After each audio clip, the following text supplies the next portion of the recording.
Tak malu, aktor jualan ayam potong di pasar saat tak ada jadwal syuting, kantongi 10 juta rupiah per bulan.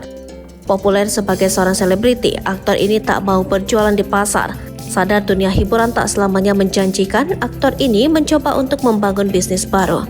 Bukan bisnis restoran atau properti yang biasa digeluti para selebriti, aktor ini justru memilih untuk berjualan ayam potong di pasar.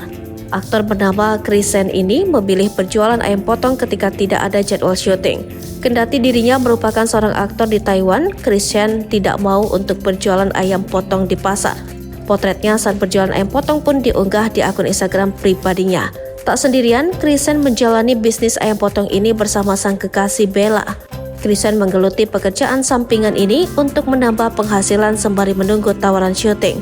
Aktor asal Taiwan ini baru 3 bulan berjualan ayam potong di pasar. Krisen juga membocorkan penghasilannya yang cukup menjanjikan dari penjualan ayam. Dalam 1 bulan, aktor berusia 32 tahun ini bisa mengantongi 10 jutaan rupiah dari penjualan ayam potong tersebut. Berjualan ayam potong di pasar, Krisen menegaskan bahwa ini bukanlah pertanda popularitasnya sudah turun. Bagi Krisen, apa yang ia jalani ini merupakan sebuah kedewasaan. Terkait keputusan Krisen berjualan ayam, sebelumnya sempat beredar kabar ia bertengkar dengan manajernya Ben Sin. Diduga pertengkaran tersebut dikarenakan pacar Krisen, Bella. Namun kabar yang beredar dibantah oleh Krisen. Ia mengaku kalau sudah lebih dulu menjalin hubungan dengan Bella sebelum berseteru dengan manajernya. Oleh karena itu, terkait kabar perseteruan tersebut, Krisen membantahnya.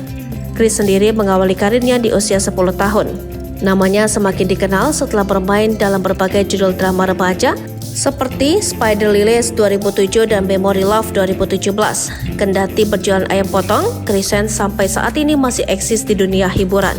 Terakhir, ia bermain drama Rally for Love yang tayang di tahun 2002.